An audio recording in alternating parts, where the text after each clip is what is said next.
Yes, Rastafari, give thanks.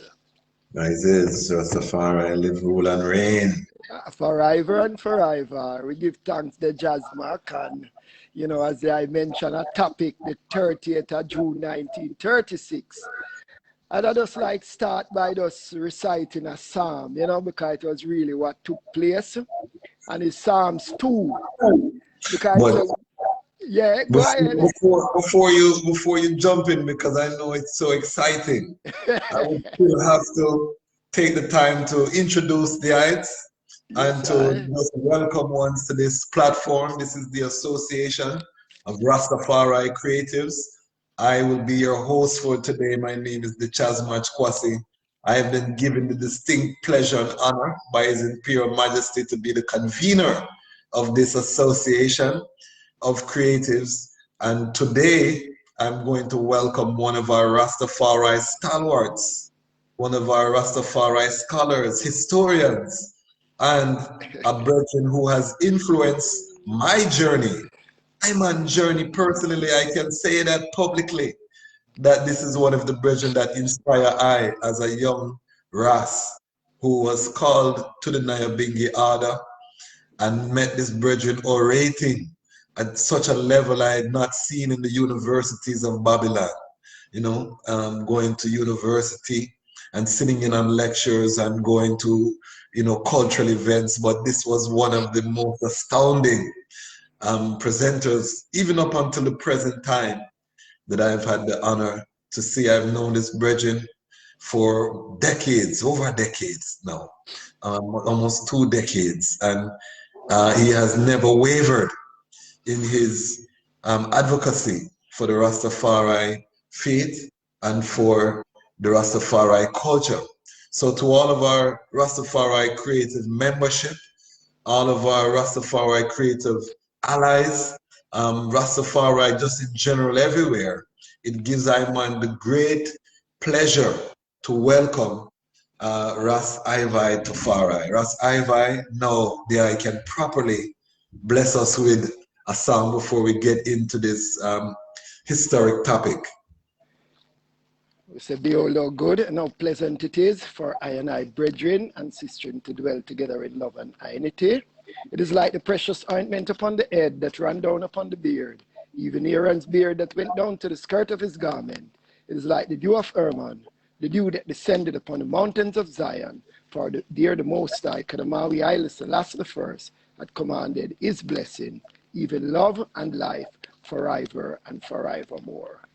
And as we go forward into this discourse, we just ask of His Majesty and Her Majesty to be in our midst and to just give I and I the word, the sound, the power to reflect on such a very historic moment in the history of the world, not just Ethiopia, in the history of the world. But we will start with this psalm because this psalm kind of sum up everything, as to what took place. And David asked the question, why do the Eden rage and the people imagine vain things? The false kings of the earth all set themselves and the rulers stay count together against the Almighty Jah Rastafari and against his anointed, saying, come, let us break their bands asunder and cast away their cords from us. But he that sitteth in his heaven shall laugh. The Almighty Jah Rastafari shall have them in the region. For then shall he speak unto them in his wrath, and he shall vex them in sore displeasure. For yet have I said, I kings upon the holy mountain of Zion, I will now declare decree. The Almighty Jah Rastafari hath said unto I and I, thou art thy son, this day have I begotten thee. Now ask of I, and I will give thee then for thine inheritance, and the uttermost part of the earth for their possession. Jah shall break them in pieces, dash them in pieces like a potter's vessel. So be wise now, therefore, ye kings, be instructed, ye false judges of the earth. Serve the Almighty with fear, rejoice and tremble.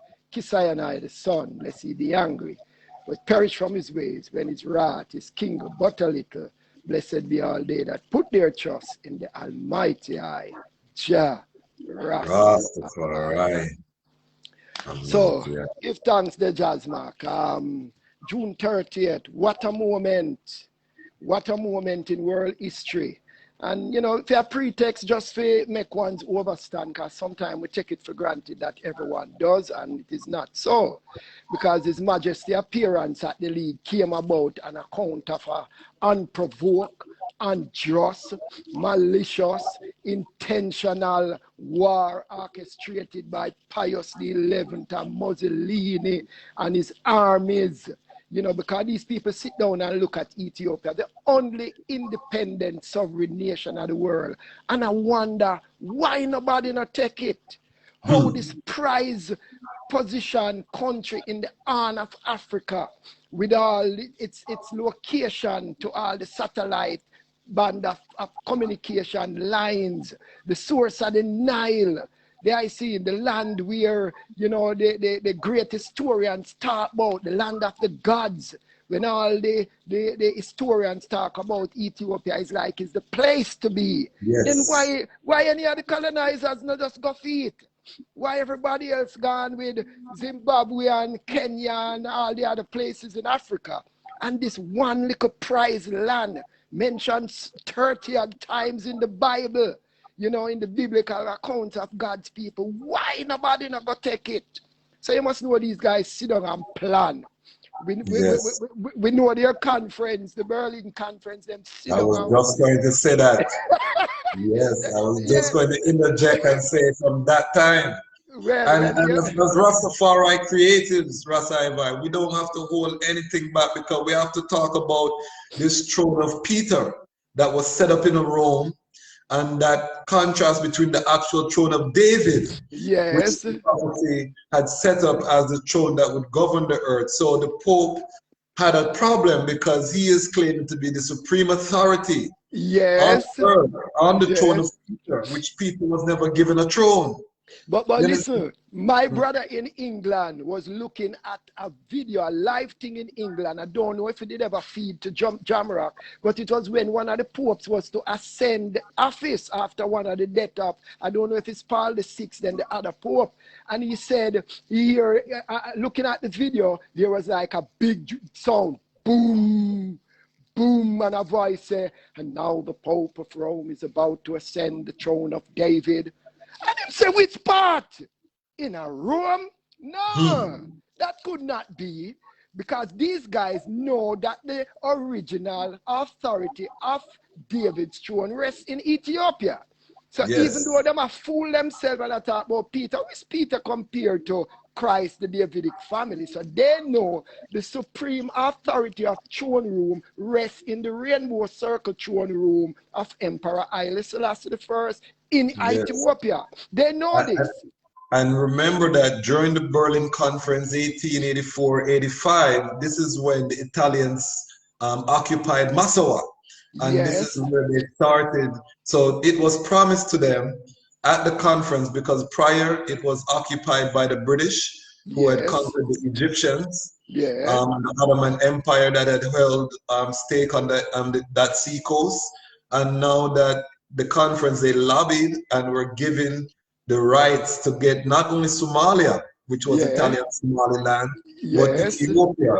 However, they were thwarted at the Battle of Adwa from claiming that prize that they had advocated for in those councils in Europe. And now that leads us to 1936, Ras Ivi, where we have... Yes, go ahead.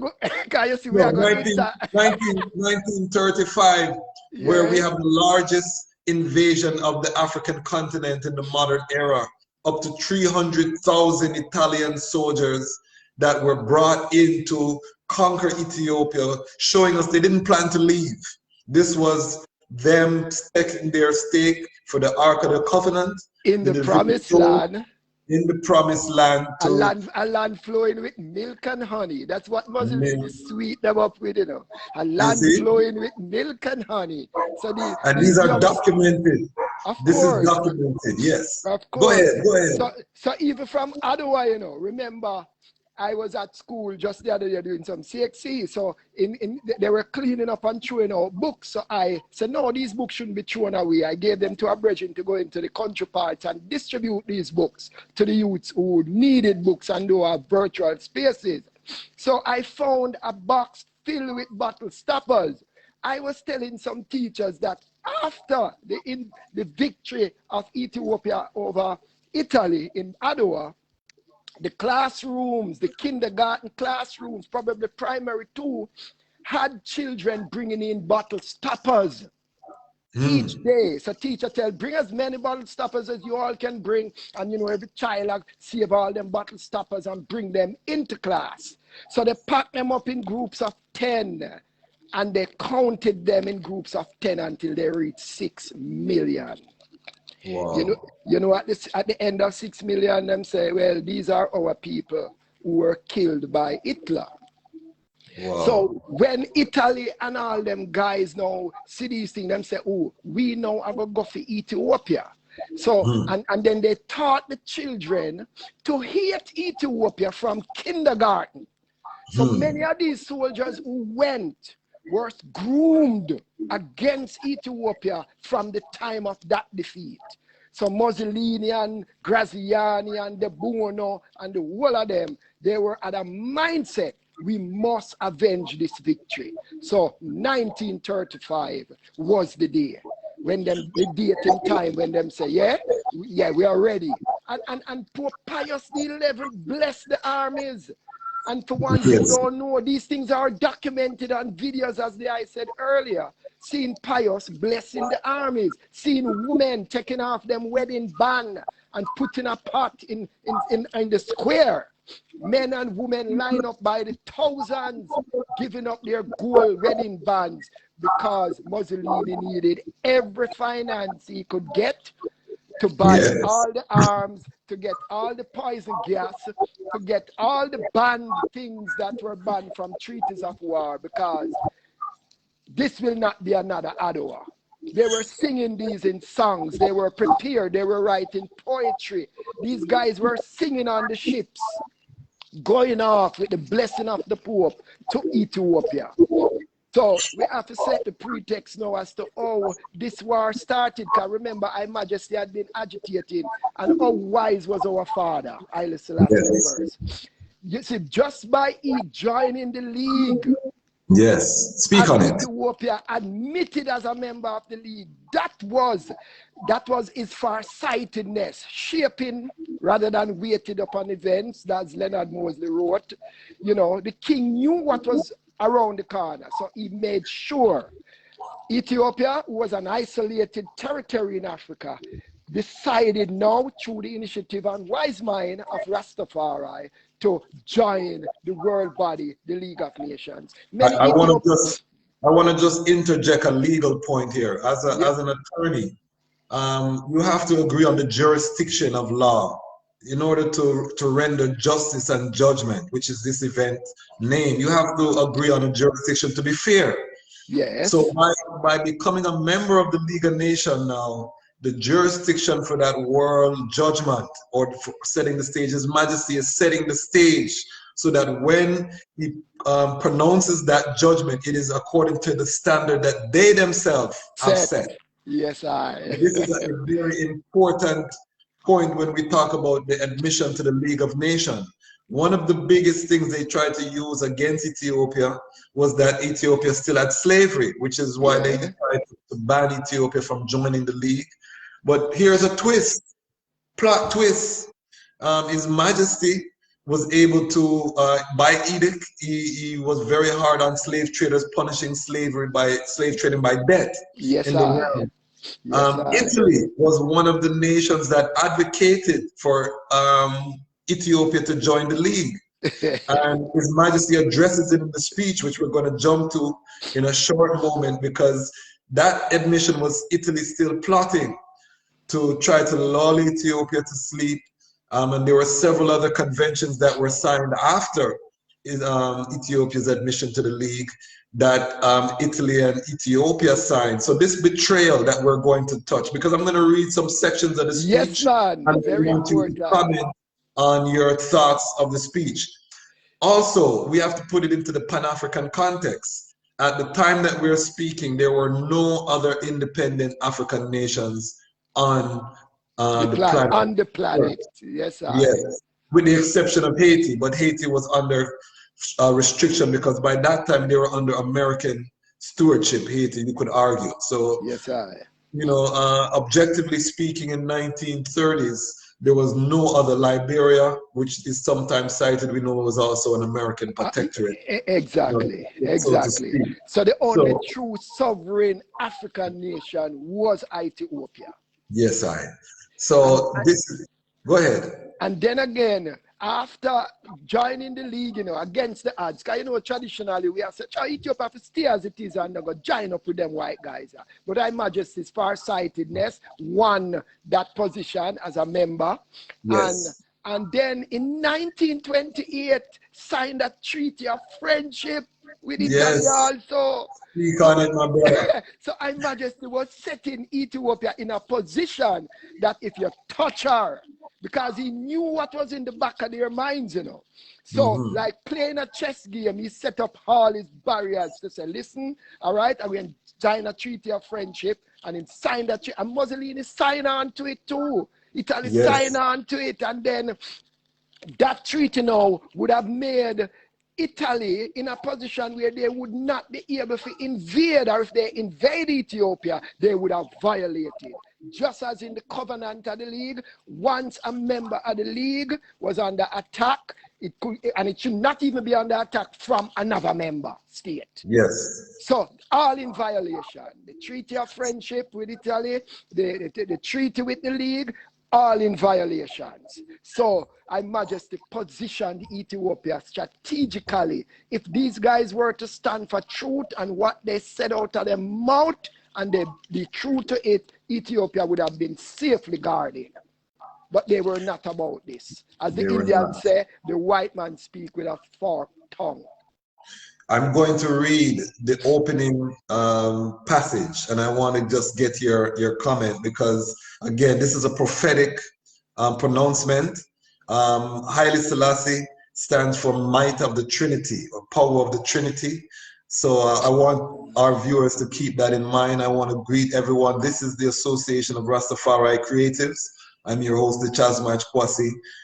This is Ras Ivi Tafari, and we're talking and examining His Majesty's speech to the League of Nations. Is it a day that Rastafari should celebrate?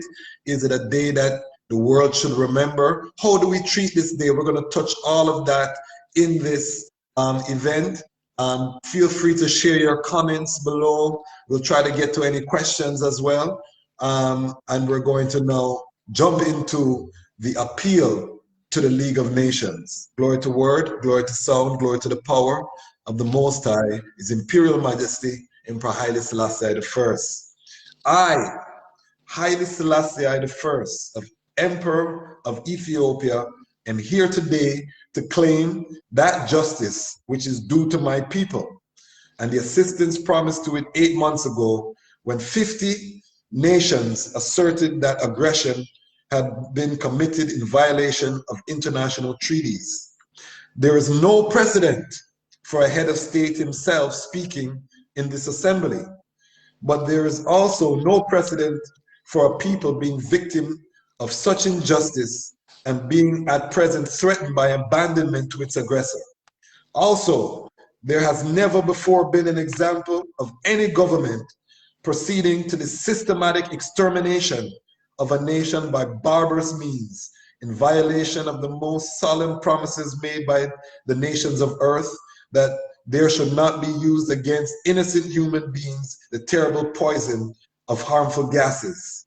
It is also to defend a people struggling for its age-old independence that the head of the Ethiopian Empire has come to Geneva to fulfill this supreme duty after having himself fought at the head of his armies. Rastafari, beloved, that speech. But you see, even prior to that, the Jazzmark, yes, how did His Majesty went to the League of Nations? Because we still have to set that tone, you know, before that speech, you know.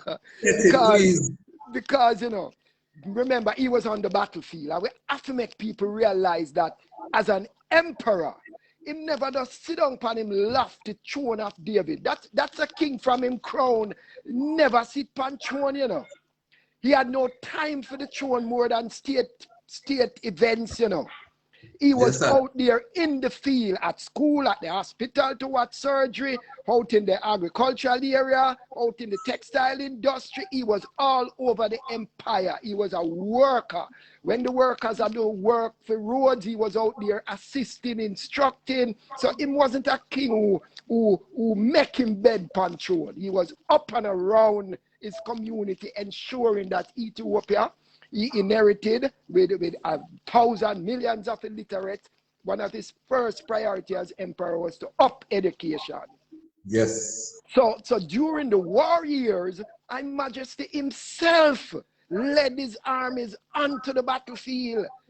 Now just look, these guys in America, these presidents, what them do? Them sit down and send your children to battle. Them never go themselves. But Her Majesty as King of Kings, as Lion of Judah, as a spiritual head of the Orthodox Church, defender of the faith, went himself personally onto the battlefield alongside his armies. And I want to, let me stick a pin. He was the last head of state to ever fight at the head of his army in war in history. We have generals like Eisenhower, who became head of state after having been a general. Yes. But he was the last in an ancient tradition of Israelite kings and kings of the nations to sit at the head of the army while sitting as the head of state of the nation. Kamawi Haile Selassie. Continue, please. Oh, great thou art. So we remember His Majesty having fought on the battlefield relentlessly, you know, giving instructions. And if it was not for traitors, it would have been another Ottawa. It would have been another Ottawa if there were not Ethiopians who sided with the Italians, you know. So Her Majesty in that last battle of Mysore, when His Majesty said, let's attack before they got any reinforcement, the army said, no, Your Majesty, we are wounded, we can't. And writers who were there closely say if they had just listened to the emperor, they would have defeated that stronghold in Mysore, and then they would have had all that arms to attack the other fortification, and it would have been another bloodbath and a victory for Ethiopia. But having lost that key battle, they all decided that the army should retreat back to Ethiopia, back to Addis Ababa to reorganize. Then, you know, the enemies were advancing. Then they had this meeting, and the Crown Council decided in a vote of 21 to 24 that the Lion of Judah should represent Ethiopia's case before the world body, the League of Nations. And when they decided, you know, and brought the finding to His Majesty, his answer was to bring out the great drums of Menelik, and that his decision is to fight a guerrilla warfare, blessed with all the mountain fortresses that God has blessed Ethiopia with. So His Majesty was very reluctant to leave the battlefield, contrary to many ones who are carrying the narrative that His Majesty ran away from Ethiopia. And, oh, he was a coward. No, Her Majesty was adamant that no, I should not leave. We should fight a guerrilla warfare. We should resort to the mountains, into the Lalibellas, into all the different fortresses we have, and attack with that guerrilla warfare strategy we are known for. But no, the council said you must go to Geneva. So Her Majesty would have told these people, and in his writing, it was the most painful day in his life when he had to leave the holy mountains to go to Geneva. Yes, so we knew he left reluctantly. There were generals of the army who said, Janai, are you not a son of Theodore? To say to him, say, where you go? Theodore rather death before this honor. Where you leave? There were generals who decided to them are going to intercept the train. That His Majesty don't board that train to leave. There I see it. Even when the Empress and family boarded the train, he was not on the train, because then he had other things to do. He have to remove the capital. He have to talk to Ras Imru and all the other generals to say, listen, move the capital out of Addis, go to Gore, establish the capital. Final words. Let him catch the train at the next station, to the relief of the Empress and others who knew then, yes, the Lion of Judah is safe. Once he's safe, Ethiopia is safe. So it was a painstaking departure Yes, and it's like for Haile chess. Selassie the As first. long as the king is on the board, and this is global chess, as long as the king is on the board, the nation is not conquered. The game is still in play. Also, I think Selassie. this exile connected him with his diaspora. We have been exiled for over 400 years. His Majesty experienced 5 years of exile in a foreign land, having to Yes. go through the cold winters of England, Oh my and God. feel that pain that we as the diaspora felt having been exiled for our country. So he lived that diaspora experience for a time Yes, as the creator of heaven and earth. So we really give thanks for that exile, and you're setting the table so beautifully. We're going to jump back into the speech. I want everyone here, go to No. www.rastafaricreatives.com, leave a message here. The full presentation will be available for our members on our website. We're creating an ecosystem for Rastafari creatives to have these discussions that don't happen in regular forums around the internet. You know, we see everything being discussed, but sometimes we as Rastafari creatives who are putting out the message to the people, we need that substance so that we know that we can feed the people the right messages. When you hear Anthony B say fire upon Rome, there's a reason that he had to burn that fire. When Chronic said, it's nothing very walk in a room and start a fire. Why are they saying these things? We have to put the context to Yes. why we burn Rome. Yes. You know, metaphorically, we know that the Italian people loved Ethiopia, a lot of them, and even up to this day, you know, over 100,000 Italians went to see Bob Marley in concert in Rome. So we know that the people were misled, but we have to acknowledge the atrocities, the betrayal, and the calculation, because the other thing I want to mention, this was not just Italy. The nations had set embargoes on Ethiopia, preventing them from importing weapons. And this was a double cross because of their support for the appeasement of Mussolini and Hitler, and trying to make Ethiopia the sacrificial lamb, so to speak. And they refused to sell His Majesty arms while Italy was manufacturing arms by the day. They also, the Standard Oil Company, which was a big American oil company, was supplying the Italians with their oil reserves. And it is said if the Americans had cut off the oil supply, the Italian efforts would have had to stop almost immediately. So this is also global white supremacy that we are combating. And we don't want to just pinpoint the Italians and the Pope. This was a move to extinguish the light of Black Africa, Pan-African Africa, and to put them under the heel of colonialism. Had they succeeded, every African soul would have been under the foot of this terrible white supremacy. The Lion of the tribe of Judah had prevailed. Ras Ivi, please. Listen, England was a snake on the grass too, you know. Yes. England, there was a snake on the grass. Yes, they gave him amnesty. Yes, he came into England. He got that kind of stay in England, and he chose Bath. Bath, where His Majesty went and bought that house in Fairfield. Bath is an old Roman town. So check the strategic location. His Majesty went and sit in the town of Rome. When Rome did a rule, England, and Yes. that's him go to go fight Rome, you know, in Bath, yeah? But Yes, Anthony Eden called the Ethiopian ambassador to tell him, to implore him, to besiege him, that the emperor should not address the League of Nations. It has been unprecedented for a head of state to address the League.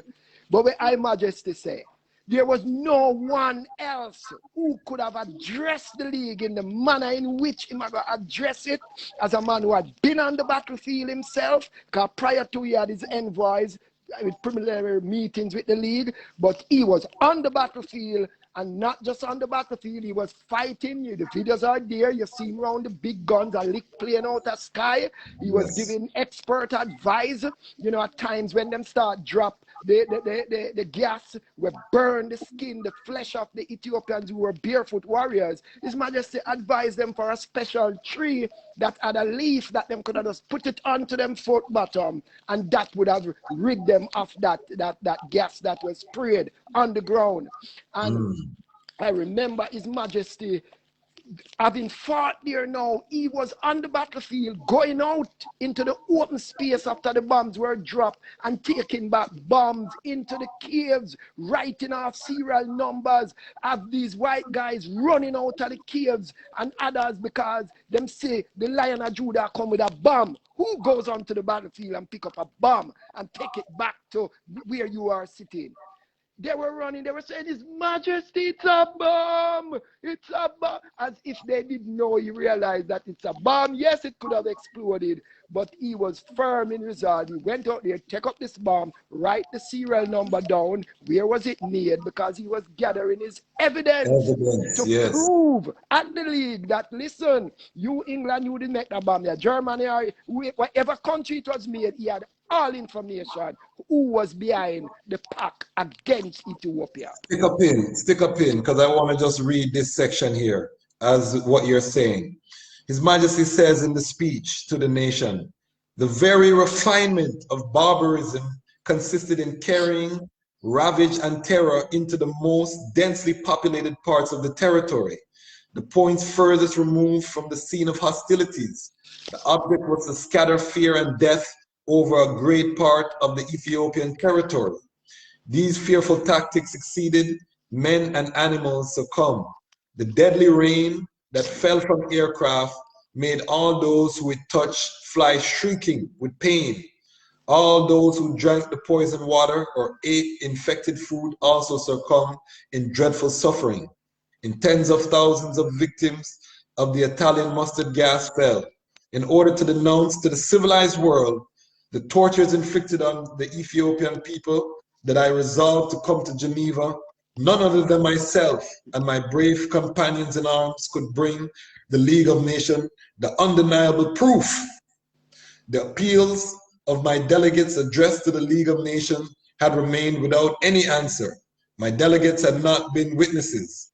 That is why I decided to come myself to bear witness against a crime perpetuated against my people and give Europe a warning of the doom that awaits them if it should bow to before the accomplished fact. Very prophetic. Here is a king, come prove to the world that I'm not just a king, I'm a prophet of modern time.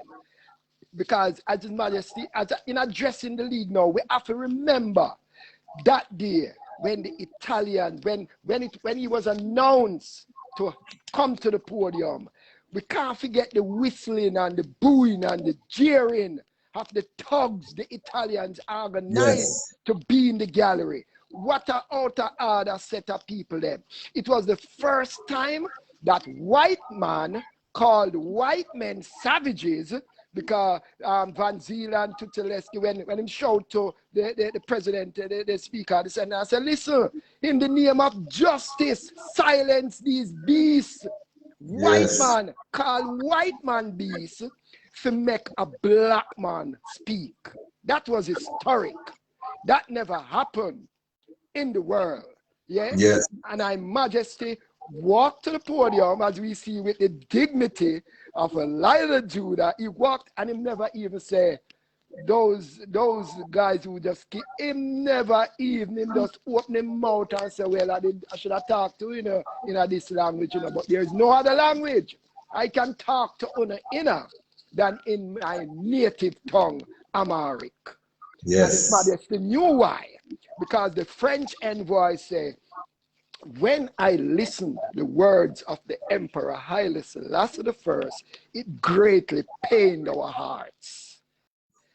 And then His Majesty took time out, beloved. Remember, in country under serious atrocity. But he took time out to speak not on Ethiopia's behalf only. Him come to defend justice for all small nations of the earth subjected to that kind of tyranny. That never happened before. First time. If you talk about something happened to you, and America go to the United Nations. Them a talk about what happened to America. Them no business what happened to Kuwait or Iraq.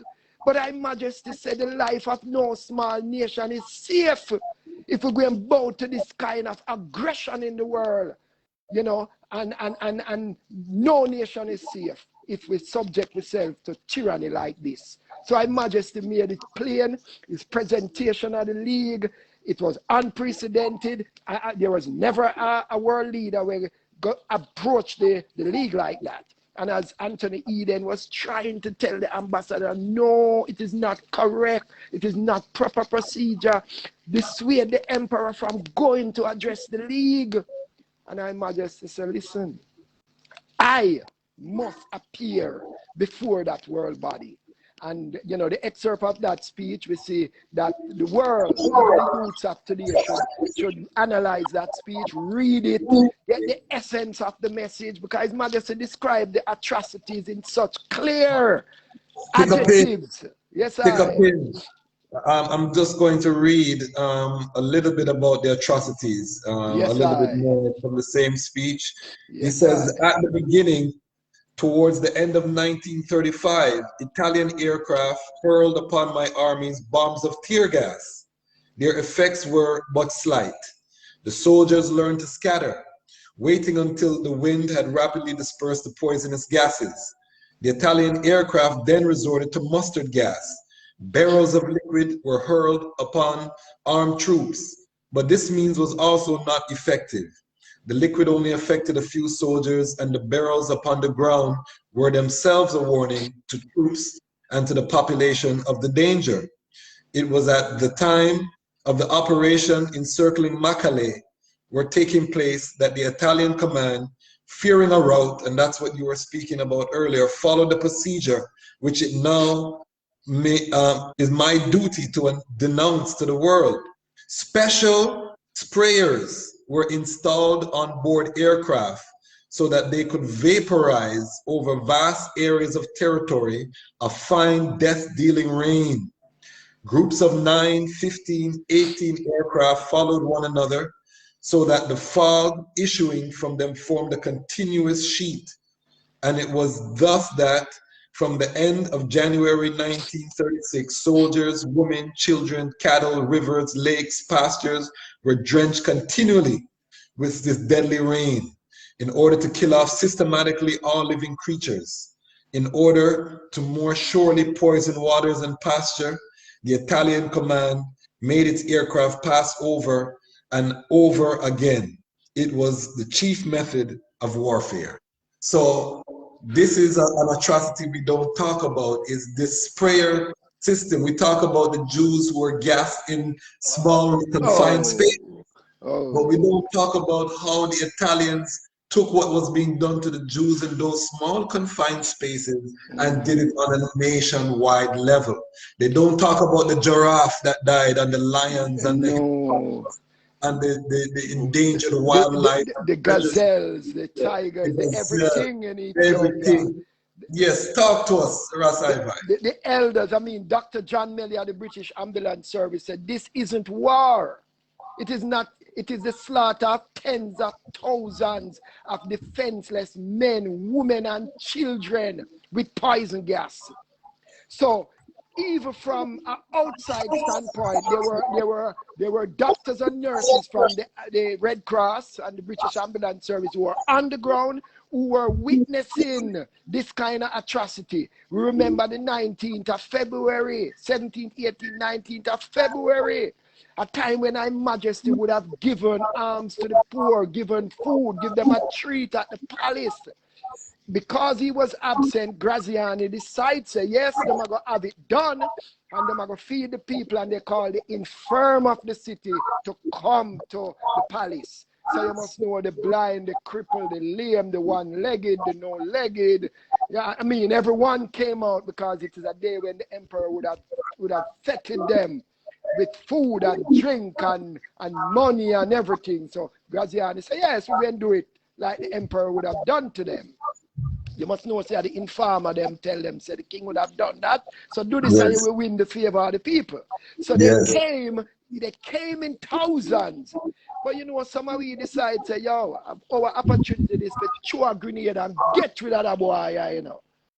But it wasn't like one of the basketballer we know where the thing there, you know. If you just throw it correctly, you know, make it drop in the basket, you know, drop in him lap.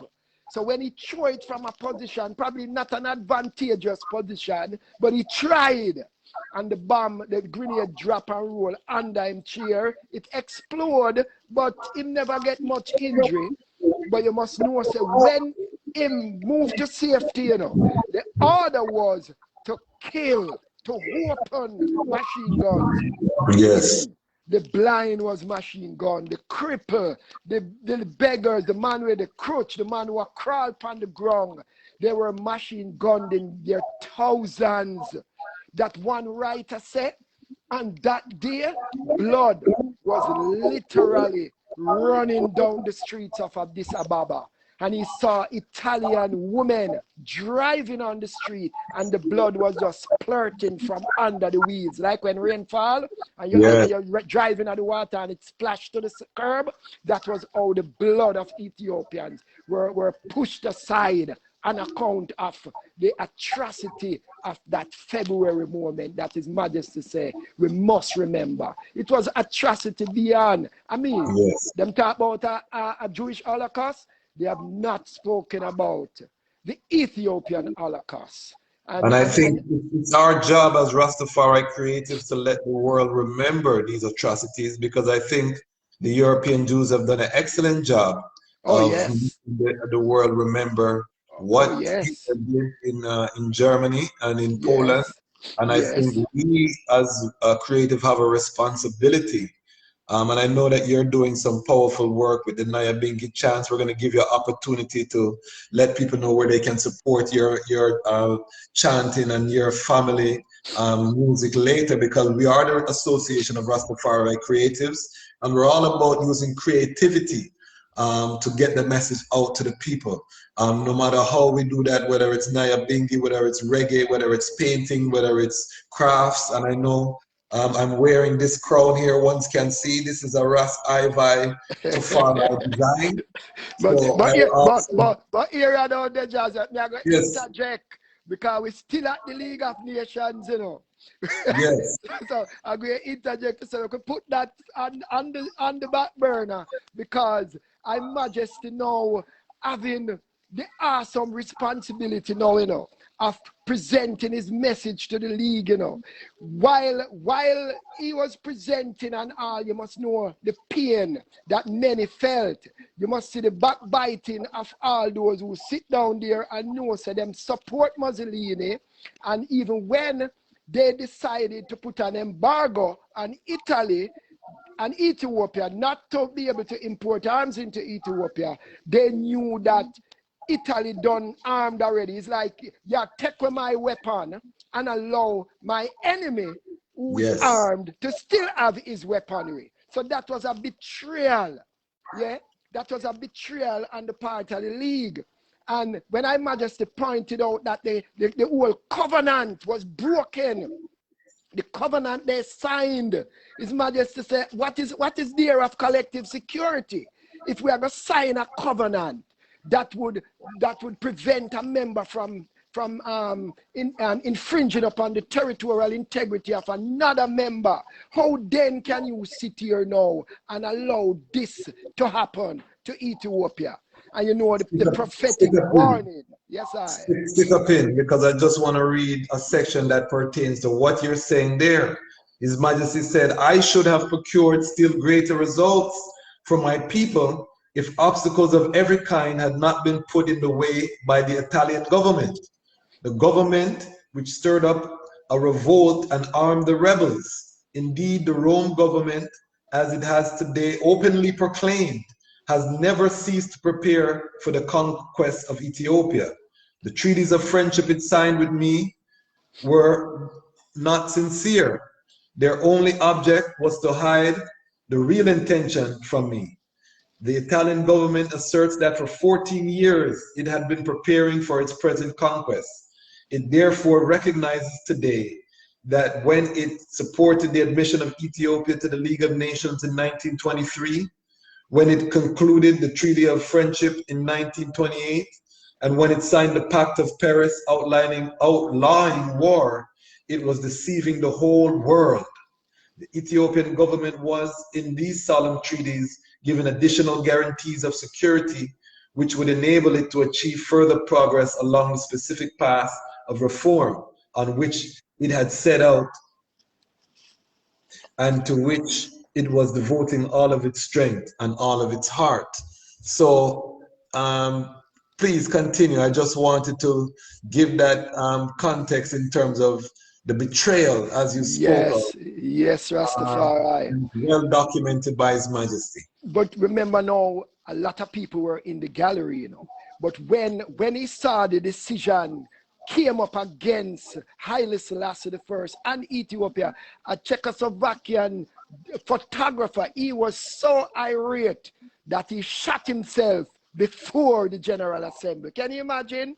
Someone don't talk about this, but this happened during His Majesty address to the League. A photographer shot himself.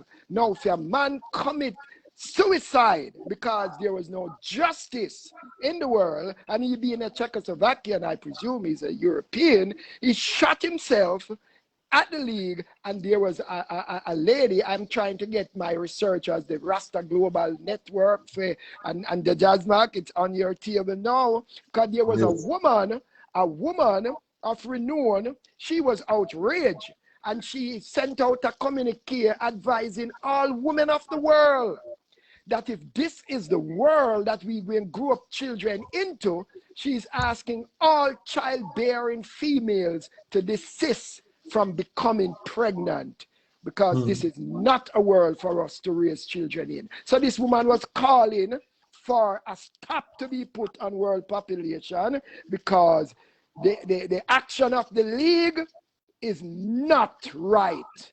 And we cannot raise children in wicked environment like this, the action of the League of Nations. So ones were siding up with His Majesty out there, but the League of Nations failed in its efforts to stop Benito Mussolini. It was a case of, at one time, England start talking on other countries, and Mussolini met them know, say, listen, and me rule the Mediterranean. So you say, I'll phone a little shit on it. Mine won't ask against me, you know, because me can deal with that. But we must also point out that Germany, Hitler's Germany, gave His Majesty arms. You see how that sound, Rasta? Germany came on board and gave His Majesty arms, airlift arms, and drop it where Ethiopians could have access to the arms. And you shall have them in derision. Yes, His Majesty smiled at one of the receipt of the shipment of the drops and said, the enemy of my friend, the enemy of my enemy has now become my friend. So Germany, it's like, all right, to the enemy, but no, you become my friend. So His Majesty point out that Germany as a country assisted Ethiopia with arms, you know, which many others failed to do, you know, and in Asrate Kassa's book, he pointed out to that, and I said, wow, I have heard it, but now I have read it from a position of knowledge that yes, Hitler had really supported His Majesty by providing him with arms. My elders usually say, you know, say, Hitler was one of His Majesty death angel, and we usually as a youth analyze, how could they say that? And now I get to find out that the same way in which they stood up against Haile Selassie I in the League is in the same order they were bombed by Hitler. That J.A. Rogers in his book said never before had an attack on one small nation brought so much accumulated evil upon all who were involved. Well, we know that it was a precursor to World War II. His Majesty warned them that their failure to help Ethiopia would rely on on the German side, you know, Italy was on the fence as to whether they were going to be on the Allied side. So by Hitler sending arms to Ethiopia, he was trying to show Mussolini that if they didn't side with them, they would hunt them down in Africa. Yes. And so it was a strategic move on the side of Hitler, who was a very evil force, as we have stated.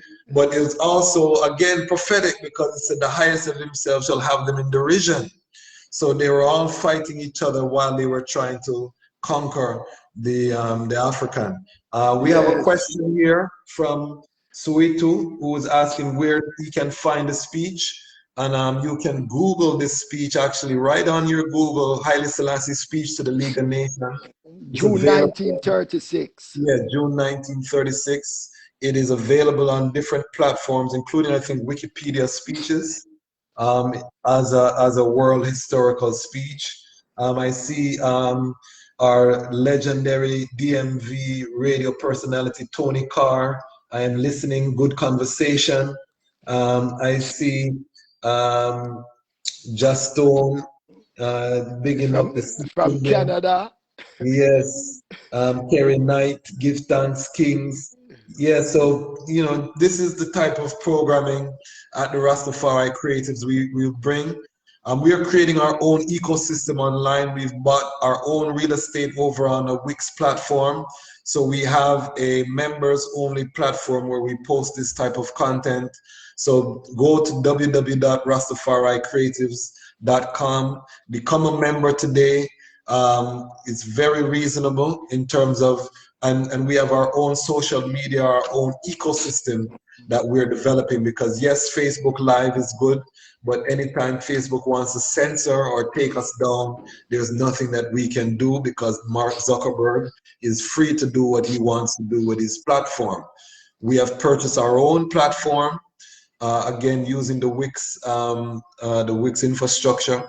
But the great thing is that no one can censor the content on our platform but the Rastafari Creatives. So go to www.rastafaricreatives.com, and we're going to continue this conversation for a little bit longer. If you have any questions, put the questions in the comment section. We'll try our best to reach the comments. We want to thank everyone who's calling in from everywhere. If you want to just drop where you are watching from in the comment section as well, so we know what regions we can shout out. I'm here, my name is the Chazmach Kwasi Bonsu. I'm here with Ras Ivi Tafari, and we are examining His Majesty's speech to the League of Nations. So Ras Ivi, you were saying, yes. Go ahead. Yeah, man. So as we say, just 3 years, you know, after His Majesty make that prophetic utterance, you know, it's like Poland and France, you know, them first come up against and supported Mussolini, you know. They were the first one to be bombed. And if one's read J.A. Rogers' book, World's Great Men of Colors, him sum it up nicely. Queen Wilhelmina from Holland, you know, she fall also, you know, and you talk about England, Czechoslovakia, Belgium, you know, Norway, all of them who appeased Mussolini. Hitler tear them to pieces. So while His Majesty now was preparing for his victory, going forward at the head of the Gideon forces, their towns and cities were ravished. But when we want to say too that this prophetic utterance at the League placed Ethiopia, placed Haile Selassie I on a pedestal in the world. I mean, coronation brought the world at his feet as the Lion of Judah enthroned with his empress, a black royal family crowned before representatives of the world. But then, 5 years after, the world came up against him, and he prophesied against them, and his utterance of June 1936 made him Man of the Year. Time magazine recognized that, wow, this speech by the emperor, you know, this is a man where not just got talk on his own behalf, but he spoke for the life of all small nations subjected to tyranny. Yeah, so that speech, I think, earned His Majesty a spotlight in the world. Everyone knew then and knew of the Lion of Judah based on that utterance, and what took place after. So we say the speech of 1936, and as you mentioned earlier, the Jazz Mark, I went ahead in the 70th anniversary of this speech, organized a celebration at Scotts Pass Nyahbinghi Center.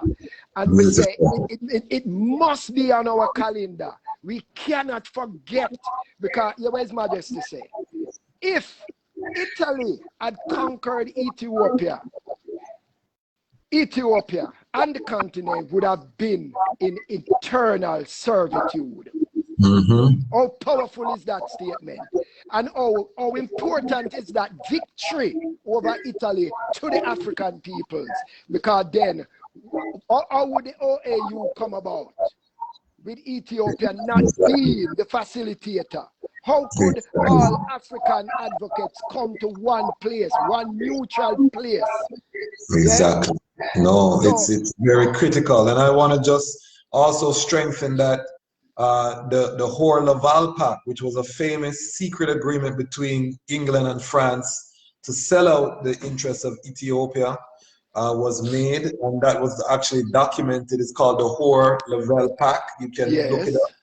And as Ras Ivi said, in terms of the Death Angel, London was bombed flat under the Blitzkrieg, as well as Paris was also bombed flat under the Blitzkrieg. And these countries were rebuilt by the United States of America during the Truman administration, with United States rebuilt Europe after World War II, because these places were literally bombed flat under the wrath of the the German warfare.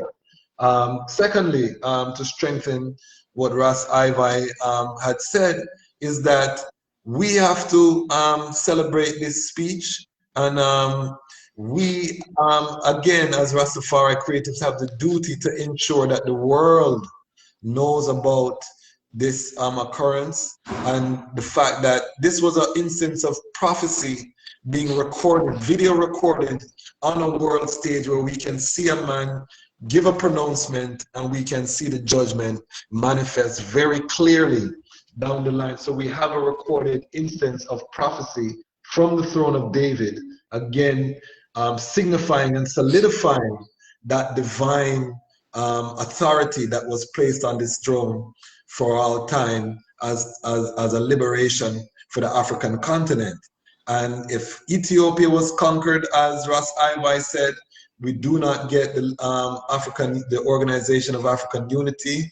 We do not have an independent space that could mediate the disagreement between the Casablanca and the Monrovia group. Yes. Led to the OAU, and we do not have Ethiopia Airline and the connection of Africa via travel and transportation that we saw. And we may not even have the Rastafari movement in its present format, because then our emperor would not have conquered and given us that confidence that we now exhibit today. So very, very critical. I'm going to read another little excerpt, and then we're going to jump right back into Ras Ivi. And I have to commend you on the historical recall.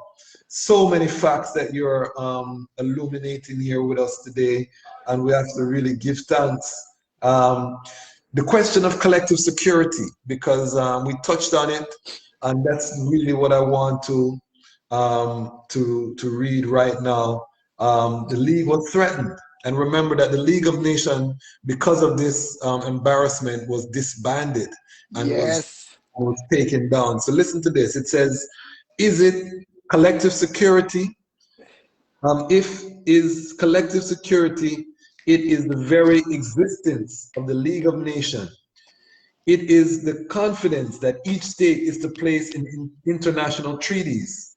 It is the value of promises made to small states that their integrity and independence shall be respected and ensured.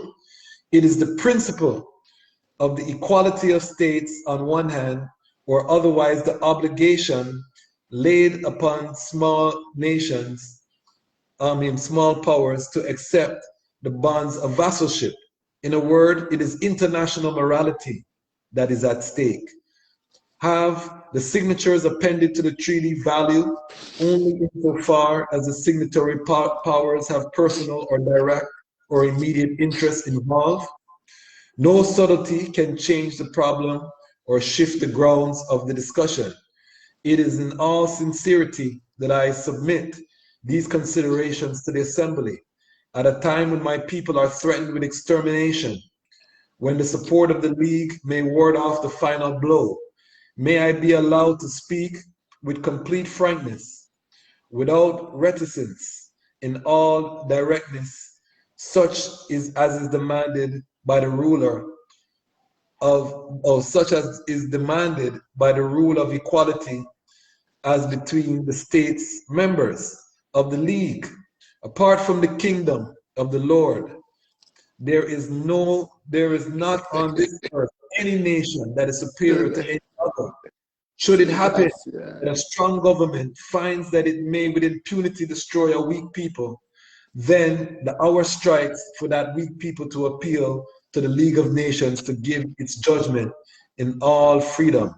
God and history will remember your judgment. Ras Ivi.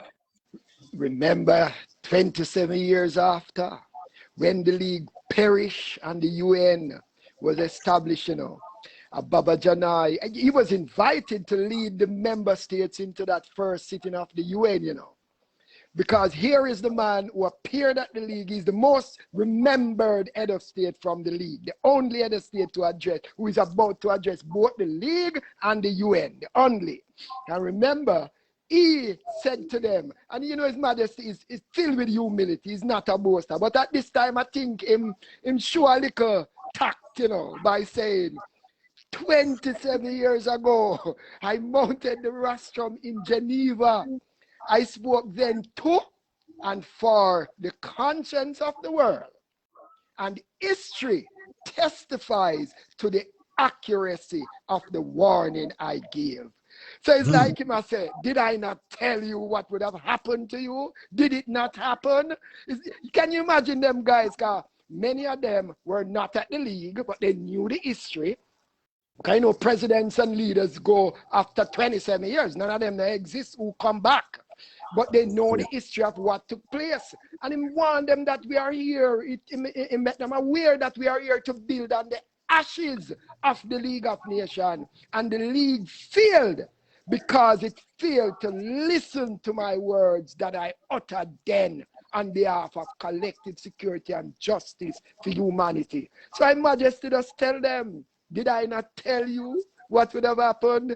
And I don't know if he did a smile, you know, but I think he was just doing his best to say to them, I had warned you and you did not listen. And there's a songwriter who wrote a song. And every time I hear that song, I wonder if this man was following the history. That there will never be any peace until God sits at the conference table. God was at the conference table and they never listened to him, and World War II happened.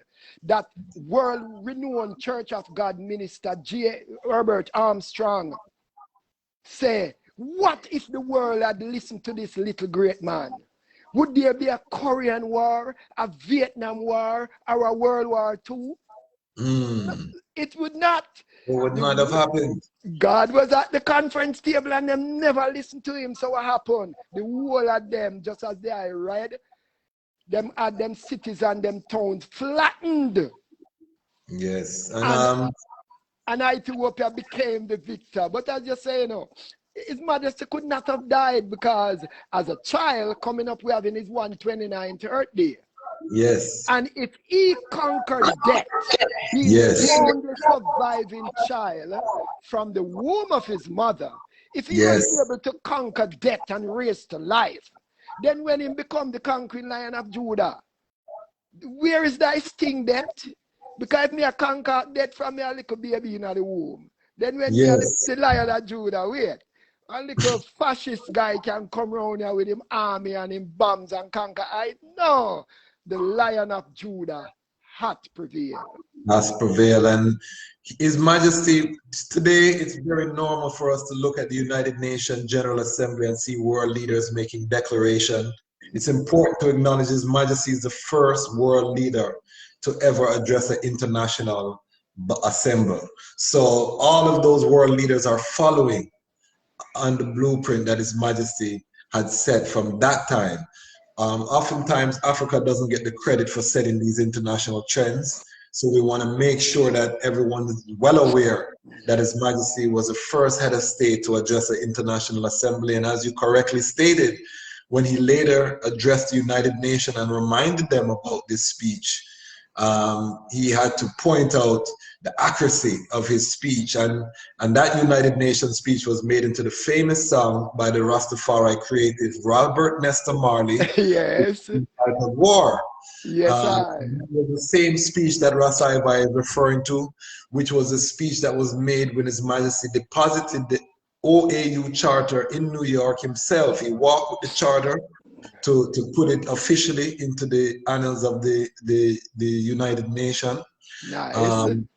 And he gave this speech, which also said Africans will fight if necessary. And we know we shall win. Because we are confident in the inevitable victory of good and evil. So we give thanks. Who is like unto Haile Selassie the First? I mean, our people should recognize him for his great contribution. I mean, we're saying spirituality and as my Majesty said, religion is personal, but the world should acknowledge His Imperial Majesty for his outstanding contribution to humanity in all walks of life. There's never been another head of state that was so revered, so honored, so decorated by even enemy countries. Italy gave him the color of the Annunziata when he visited even after the war and tried to find out if him have up anything against Italy. He must say, no, man, listen to me, man, I would not have visited. And they gave him that color that made him actually a cousin of Italy. Yeah, so Her Majesty has proven beyond doubt that he's the African champion, the foremost champion of black liberation. And all when our people now see him as divine, you must recognize that Africa had a leader that all Africans celebrated his Earth Day in his 80th anniversary for his outstanding contribution to Africa and the world. So, when we read this history, man, we have to recognize and give credit where credit is due, that our Divine Majesty Haile Selassie I of Ethiopia, whose reign is considered and must be considered as the golden era in Ethiopia's history, when we see all what is happening up to now, and if Prime Minister Abiy and the younger Ethiopians acknowledge Her Majesty's speech as to when him speak about tribalism, he said we have to put away tribalism lest we open the doors to international outside intervention. So Ethiopia must, and I think Ethiopia must really go down on their knees, because Ethiopia need a healing from the 1974 atrocities, Ethiopia need to kneel in the presence of the Ark of the Covenant, in the glory of Ethiopia, the land of the gods, to say we are sorry for what we did to the Lord's anointed Emperor Haile Selassie I, who received the 7th Isle of Anointing November 2nd, 1930, as the Lion of Judah, King of Zion, King of Israel, Light of the world. The seal on the throne of David, because there were none after. And we can argue none before. So what I want to do now is to really examine, as a Rastafari nation, as we emerge as a nation globally, we are setting different rituals and rites, we are setting different holidays. How do we solidify this occasion, which happened in June? How do we work it in? Is it something that should be only Nyahbinghi? Should we reach out to the mansions? How do you think we could best highlight this as a day that to be recognized by the global Rastafari family? Sometimes we have Bingi, and most people think that Bingi is in-house, just belong to Rasta. So when we celebrate some of these events like a Garvey Day, we take it out to public forums, public spaces to celebrate and to pass on information. So June 30th, 1936, in reminiscing, I think it should take the form of a public event where we give education as to, you know, the significance of Her Majesty's speech, the significance of his role at the League of Nations. I think it should be a public forum where we invite ones of knowledge who understand what took place and can speak highly, and we can have copies of the speech, just like Rasawata from Dominica asked, you know, where can he find the speech? You know, pass it on to all the different ones that youth can come to understand, because in 1990 to 91, you know, I remember I was in Holyoke at the time. And then with that Gulf, when the Gulf War actually started. But prior to that, in Jamaica, I was outside knitting and the television was on because a meeting was going on to decide on a coalition to invade Iraq. So the UN Secretary General then, James Baker, I heard a voice on the television because the meeting was going on, and the voice said, there is no precedent for a head of state speaking in this assembly. There is no precedent for a people being victimized and abandoned to the aggressor. So I said, wait, not seeing the TV, just hearing the voice. I left my work, ran inside to see who was talking. And I start, when I look, I say, UN Secretary General James, I said, hey guy, you better talk who says so, you know. Me start bad him up telepathically now. I say, yo, you better talk who said them words, you know, boy. Hear him now. These words were not spoken in 1990. These words were spoken far back in 1936 when Ethiopia's country under Haile Selassie was invaded by the fascist Italy. Me say, oh! But here where the guy quote the speech for. He was quoting the speech to win over the forum that them to decide that an injustice is taking place with the Kuwaiti people. And we all must look at a big nation coming up against a small nation. So don't make what will happen to Ethiopia come happen to Kuwait now. So in other words, he was using the sword of justice for an unjust cause, because we know what the cause was about in Iraq was nothing about protecting Kuwait. It was about their own greed and lust to tear down Iraq. So Her Majesty's speech came back to be used, and I would say wrongly. When it mattered most, them never listened to it, you know. But now he wanted to use it to lure the nations to vote on behalf of the nations going in to invade Iraq. So Her Majesty had set the tone in the world, Rasta. His many speeches at the League and at the United Nations. They are speeches that can lead the world in becoming a better place. Talking about collective security, territorial integrity, talking about nuclear proliferation. His Majesty want them. That's the whole thing about this nuclear, you know, the life of no small nation is safe if we have so much destructive capacity in our midst. We have to stop these things, use the money to get rid of hunger, poverty, and disease from the globe.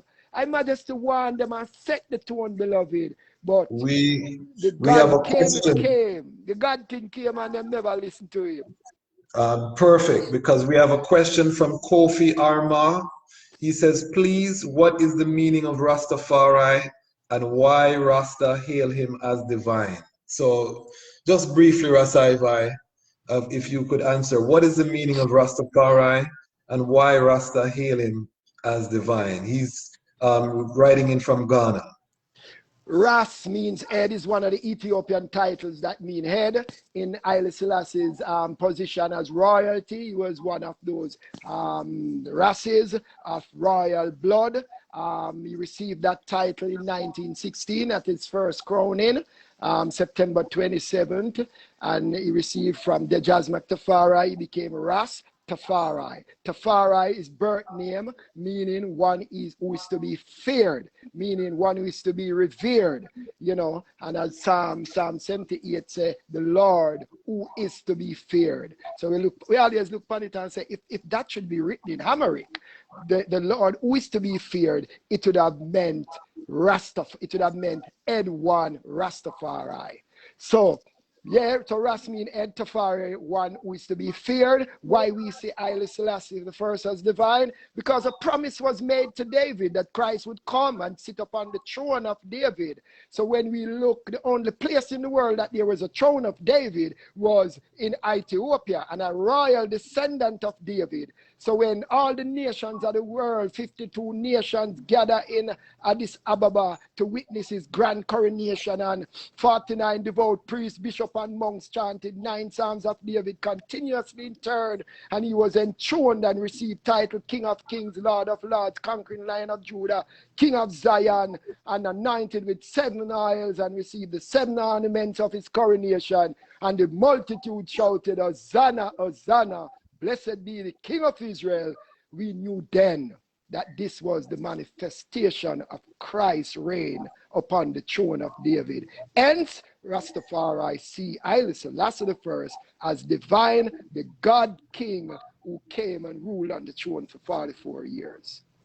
Give thanks. And we have here Pancho Tafari tuning in from Chile. He's just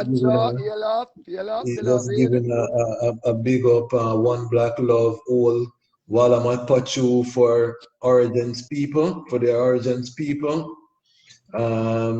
We have ones coming in from the Commonwealth of Dominica, Ras Sweetu. Big up yourself, Ras Julio. I know he's in Italy. Big up Ras Julio. So this is an international Facebook Live.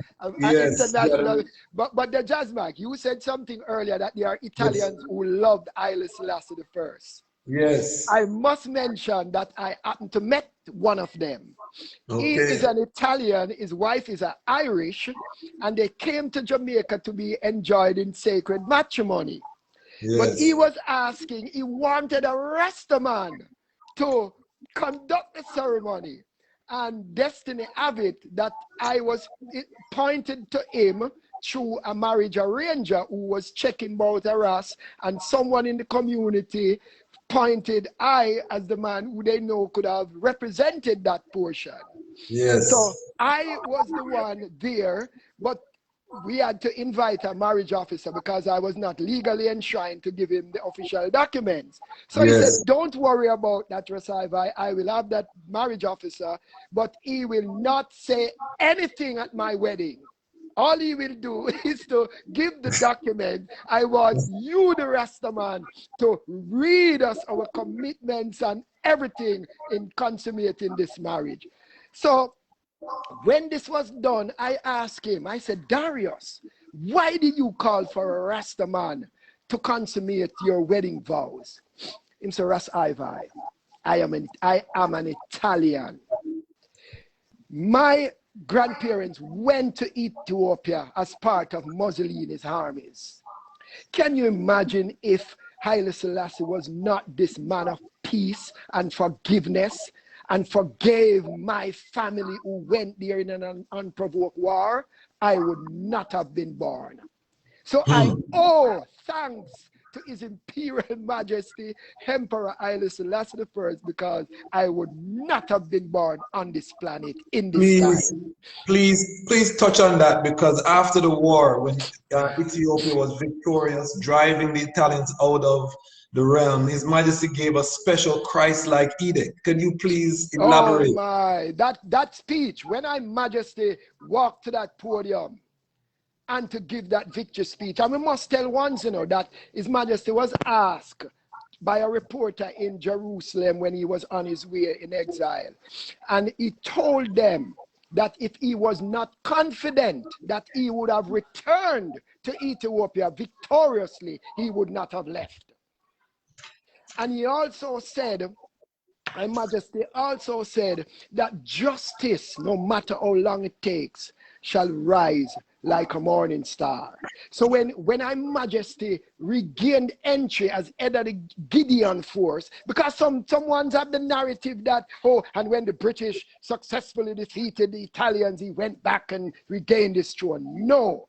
Her Majesty went and fought as the head of the Gideon force, along with Wingate and all those other British guys and things. And Her Majesty won this victory as head of the Gideon force. So Her Majesty, when he stood up and said, people of my country, render not evil for evil. Him say, on this day with men on earth and angels of heaven could not have known or foreseen. No, when a man said that, men on earth, nor angels of heaven could not have known it, But yet, Haile Selassie tell a man, say, him shall return victorious. So who is he? Him have to say later on, not even men on earth, nor angels of heaven could not have known. So angels in heaven never know this, Him say, I owe thanks and unutterable from the mouth of man to the loving God who has allowed me to be here amongst you. Since it is so, let us not render evil for evil. Let us take them weapons, make them return by the way they came.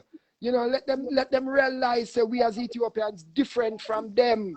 So, one reporter wrote, in one of them big cosmopolitan magazine to say, Haile Selassie is plain as if he's God. How could Italy carry out so much atrocity and him country and him get up a talk, surrender not evil for evil? No, man, that man here act like him a God, man. Because in the history of the world, his uncle Stephen, remember Stephen was stoned to death, and him did ask forgiveness to those who stoned him. Remember Christ, when he was on the cross, according to Bible history, said, Father, forgive them, for they know not what they are doing. His Majesty came, and we can, look at these three to say atrocities were carried out. Even when Her Majesty sent the order, that they must not touch one Italian after the victory, Casa had lost his youths, Casa had lost family members, Her Majesty lost family members too. But when Casa get the order, Casa did not have some boy in him grasp, And Casa just got a boy, hear this, whap, whap, because he might avenge the death of him sons. And when a second command got to Casa, Her Majesty had to say, Casa, if you touch one more of them Italians, I shall have you court-martial. So not even his own people could believe that Her Majesty could have been so compassionate. Him said to the Italians, those of you who wish to stay, because remember, these youths sell out everything them did have, All them are looked to if you send back for them like a girlfriend to come live with them, in the land of paradise where Mussolini promised them, Mothers kiss them son goodbye and say, I will see you in this land when victory is ours. They were certain of this victory. So when some youths say, them on the feet, defeated, because remember, Graziani did tell, when De Bono, because De Bono did around the army, But when Mussolini, when he must say, boy, Mussolini, boy, the victory now come yet, because remember Mussolini never go Ethiopia, Afraid. When De Bono tell him, say, boy, communication, the man, the Ethiopian, them are vicious, Vicious is like when we check, so we kill them off, them rise up like ants again. Like Mussolini said, listen, man, Graziani, take over from the boy. So Graziani decided, I hear him first statement, we will have Ethiopia with or without the Ethiopians. It's better now him install the poison gas. And for those in the Caribbean who know when the banana spray plane did come round, come spray banana plantation, that's the only picture I can paint for you to realize it was like those sprayers come round to spray banana, but it's not banana they must spray. They must spray a poison to kill the very ants where in him hole. The very fox where the rabbit in him hole come out because the gas are going to kill him. The fish in the rivers and the lakes and everything are dead. The animals out there, the monkeys, the gazelles, the birds. It's like humans. Everybody are there. These guys were bent on having Ethiopia for the Pope of Rome because they wanted the throne of David. They bombed 525 churches. Yeah. Why did you bomb 525 churches? They were in search of the ark. When they kill Abuna Krilios, when they kill Abuna Petrus, it was about asking questions around the ark, and these priests would not say anything. Because Ethiopia have a replica of the ark in every church.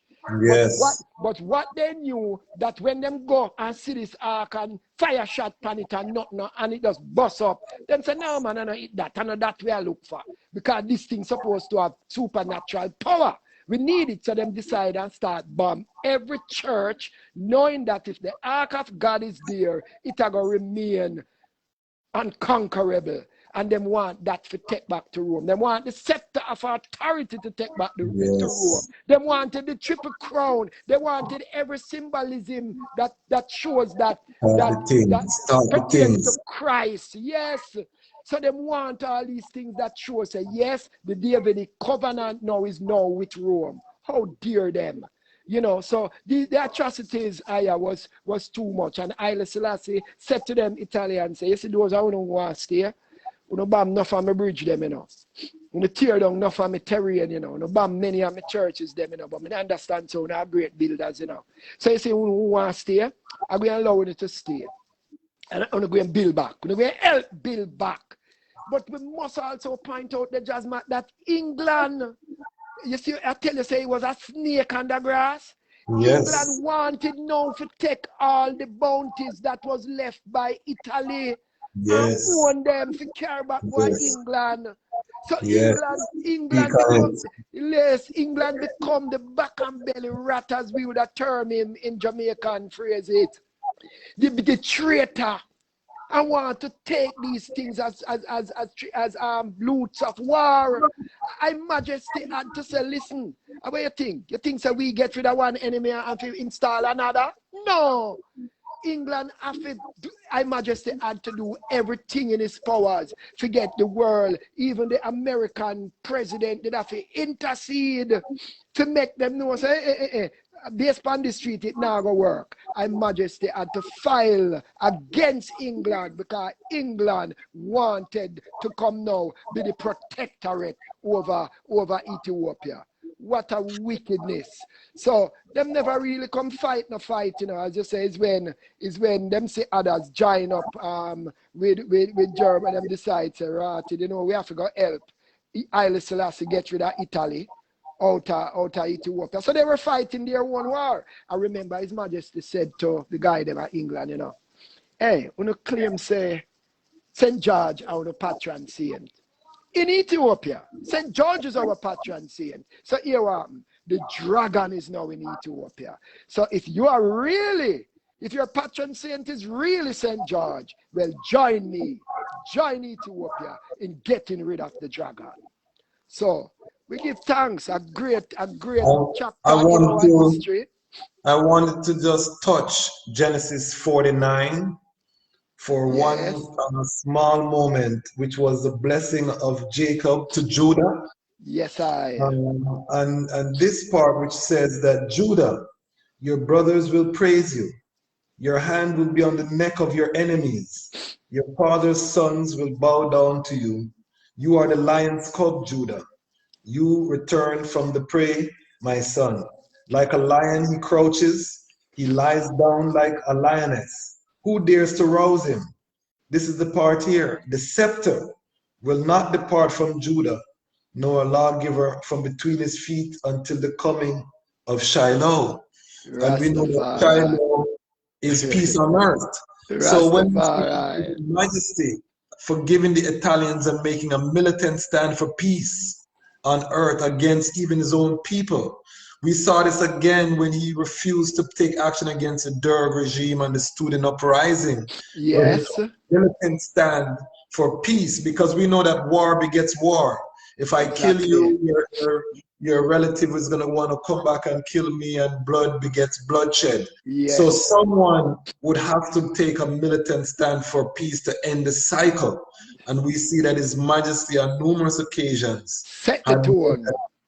Made that militant stance, because sometimes we feel the man who kills is the most brave. No. This is what we have learned from His Majesty, that this militant stand for peace, which the Rastafari people have taken from that time, because we're not a movement or a nation known for gun violence or warfare. Rastafari has spread through the globe through word, sound, and power. Rastafari is one of the fastest growing faiths that has not been spread through violent arms or coercion, but by perfect love, word, sound, and power. So as we wrap up this event and we come to a close, I want to just... But just before we wrap up, because we don't want to forget this most important aspect of what took place during His Majesty's stay in Bath at Fairfield. Touch it. For those who go Fairfield, it's like you're going a country, you know. His Majesty go, as we say, it was the old Roman town where His Majesty buy the house there. The house there was on the verge of being closed down. We want to salute all the races and ones who came up and do them best to try and save it. I don't know what is happening now, but we need to keep a check with the Ras Mandela and others in England who have spearheaded, because they wanted to close that house for many moons. His Majesty left it for the infirm of the city. All these old whites who never have nowhere to live, His Majesty left that house for show you the love. He could have sold it and get millions of pounds. But His Majesty left it with all the furniture. And you know, say Queen Elizabeth sent for His Majesty plate and fork and spoon and chair and everything of all the wealth where she have. She knows if to get a spoon that once touched the lips of the Lion of Judah would have been such a blessing. She sent God thief them out of the house. When we went there and inquire what happened to the furniture, the lady told us that Channel 4 did a documentary on it, and the Queen had sent her envoys to remove these important royal paraphernalia from the house in Bath and bring it up to her palace. But I also want to say that during the war, you know, Mussolini offered His Majesty through him envoy 10 million guineas and a palace to live in exile. His Majesty said, wait, I did not come to Geneva to sell my people with money stained with the blood of Ethiopians. I came to see justice for my people. So His Majesty, and you know that coming like when the Satan did come to the Yahshua, and I said, look, we can give you all them things, man. Look there. Look at all the wealth and things we can give you. Just turn the stone here into bread, man. And he said, get thee behind me, Satan. I equate that moment when the envoy came to His Majesty and said, look, we can give you the money where you have to put in at the bank. You can just live off what them call it, the interest. In a palace in exile. I want you just give up the struggle for Ethiopia. And His Majesty damn them. Even Hollywood and them companies offer him a role in a movie titled Flight by Night. A emperor runs away to give money. His Majesty said, get away from there. Who dare you know? You know, so His Majesty in everywhere has stood up with dignity of a lion, with integrity, with courage. As it is said, he ran away and he was a coward. And even some Ethiopians carried a narrative, because I watch videos and hear Ethiopian fighters say, oh, he was a coward. No Ethiopian emperor had ever run away from his people. But His Majesty say, sometimes things that demand courage is interpreted as an act of cowardice. And we have to also remember that he was establishing the EWF at that time to help with the war effort. He was supporting the guerrilla fighters in Ethiopia, supplying them with arms and information about enemy movements. He was an active part of the resistance while he was at Bath, also translating the Bible from Ge'ez into Amharic so that it could be read by the people, and several other initiatives that were undertaken while in exile. So he wasn't just sitting down and waiting for the British. Also, he was writing volume 2 of his autobiography. I was just going to say that a lot of which is a book that every Ras should really try to I have. was just Both going to say volumes, that. volume 1 and volume 2. Volume 2 speaks clearly of the years in exile. You Yes. know, And also about the attempt to bribe him that you spoke of is also exactly. documented in And volume 2. and he speaks clearly of how the British was being that little underhanded snake trying Yes. to worm itself into becoming a protectorate over Ethiopia. They So tried to conquer Ethiopia after. And the other narrative that we have to dispel is that the British, yes, they came and they gave assistance, but the soldiers they used were primarily African British exactly. soldiers from Kenya Yes. and from Yes. other British things. So it was black people who were fighting to On liberate behalf of Ethiopia with some British officers who were there. Yes, Wingate and some of the upper level officers were white. commanders, as Yeah, commanders. but the soldiers that liberated Zion were Africans primarily and predominantly. So we Rastafari. have to make that clear. We also have to state that His Majesty used the United States to offset the British influence in Ethiopia. And this is why when America became more prominent in Ethiopia, because His Majesty reached out to the United States to come and try help them balance the British who would not Yes. leave. Yes. So Yes, he Rasta. was playing them again, having derision, because America had become the new world power after World War II, and Britain couldn't fulfill their desire to control Ethiopia because they didn't have the resources America did. And His Majesty got America to spend a lot of resources to offset the British influence. So he's very wise in his doings, and an example for all of us as Rastafari to use your wise mind. It's not just brute force, because yes, the Almighty could have manifested as the strongest man alive, 6'10" or 7'2" or Yeah, big yeah. muscles, but he came as A Goliath.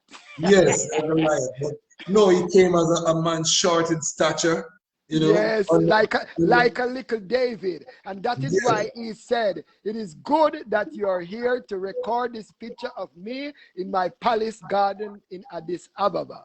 People who see it throughout the world will realize that even in the 20th century, with faith, with courage, and a just cause, David will still beat Goliath. Could not have been said any better. The modern day David did beat Goliath in the form of Italy and their allies, Rastafari. So that being said, I want to give you an opportunity to any final songs before we seal this great occasion. This was very beautiful. We had ones tuning in from all over creation. Again, this is going to be available on the Rastafari Creatives platform. You must become a member to access this and the other content that we are having. We'll have clips up on our YouTube page, and we'll also leave some clips on social media. But if you want to see the full version of this and many of the other platforms and things, we are creating our own ecosystem again online at www.rastafaricreatives.com, where you can get the latest updates. You can subscribe. Even if you don't have money to become a paying member, you can subscribe and you can get updates on events. You can get access to the newsletter that we put out that tells you what's happening around with Rastafari Creatives. And we are really building this from the ground. This was one of the recommendations out of the 1983 conference at the University of the West Indies, that the Rastafari in the creative industry must come together for the benefit of the Rastafari nation. So we are happy to fulfill the call of our elders. I want to thank Ras Ivi Tafari for his almost photographic memory of these historical events. And trust me, this is just one piece of history. Ras Ivi can do this with the birth of His Majesty, comes straight up through the life. So we really give thanks. I just want to give you an opportunity for any final words. If there are any final questions, you can put them in the chat. If not, just drop a flames in the chat. Let us know that you're still with us. or a question. But while you do that, Ras Ivi, please, final songs. Well, you know, as I am introducing Sir Ras Ivi as a historian, I always say, you know, Ras Ivi is just a son of His Majesty who love him so much. So anything that His Majesty do, I try to find out, to source the information, because I came up in Rastafari at a time when there were so much propagandas against Haile Selassie I in the era of the 70s, you know, when the Mengistu regime unleashed all these evil against Haile Selassie I, backed by outside forces. So it was incumbent upon I and I in school to be able to convince the teacher them say we're right in declaring Haile Selassie I. So that has prompted my research into finding out the facts about His Imperial Majesty when them send charge of money in a Swiss bank, and then we will find out the whole of them thing and know it was lies until today it has been revealing, but many still, the lie that still a reverberate, and it's our duty to present His Majesty from a position of knowledge, you know. So that has really spurred Iman in finding out the truth, that when I open my mouth to talk, it is factual, it's to the point. You can go do your research, you can go, because truth will swim like oil and in water. So I just imploring all the sons and daughters of Rastafari globally, all the brethren them from the continent we are listening in, all over the globe. Let us be resolute in our doing. Let us, as Rastafari, set a good example and know that if we are emulating His Majesty, we have to do good. We have to mold good character. You know, his speech and leadership is important to all I and I who aspire to be leaders. And as Rastafari, Ras meaning head, it means say as head, you're a leader, and you have to, you know, walk in that line where His Majesty speak of, you know, leaders are not people who try to dominate others. Leaders, you know, whatever them practice is the same thing they would want for the people. And if they want people to do good, them as leaders have to be good, be doing good too. So Rastafari have to set good example, and it's that we are look forward to. Sons and daughters of Rastafari doing good, walking in the footsteps of His and Her Majesty. We have the best couple on planet Earth to emulate. Let's emulate them in no uncertain manner. Let us follow their footsteps, look at the things they have done for humanity, and walk the way there. You know, the Jasmak spoke of, you know, I'm on work in terms of presenting sacred chants. All this is about loving Haile Selassie I, wanting to please him, to sing his praise songs, you know, as David wrote and Yared wrote sacred hymns. It's something that I have a love for, to be able to praise him from a Rastafari perspective. I mean, the album Our History was preceded by Ark of the Covenant. Both albums are now packaged in one. The Jazzmac, without having all this information out at the top of my head, I'll definitely pass it on to the eye. And I was going to ask, where can they purchase and where can they support Nyahbinghi works? Check with Rastafari Creatives. I'll be sending the catalog, and I'll be sending the information as to where, you know, one can purchase. I'm saying these two albums packaged in one is really an item that every Rastafari and African-centered home should have, based on the contents of the composition, realizing that this is done by a family that is in praise and worship of Kadamawi Haile Selassie I, and whatever strength is given outside of producers getting their share, it will benefit a Rastafari family who is dedicated to the liberty of Rastafari in no uncertain manner. So we give thanks, and we give thanks to all sons and daughters who are now preparing for the 129th anniversary of the birth of Kadamawi Haile Selassie I, and we look forward to that, and we know all over the globe the celebration will take place. So we give thanks. Give thanks to Jazzmac for being a good partner in sharing this glory of His Majesty, providing the written data and some nice insights in solidifying the thing in a nice package, in a golden package fit for the king. Yes, this was an honor for Ayman. I tell the eye that the eye is one of Ayman's inspiration. So to do this history with the eye was greatly inspiring to I and I. And we will follow up with Ras Ivi to make sure we have some links to his works for Rastafari Creative membership. Make sure you subscribe, make sure you like the page so you can get the notifications when we're going to go live again. Make sure you follow us on our social media, Rastafari Creatives, across all platforms.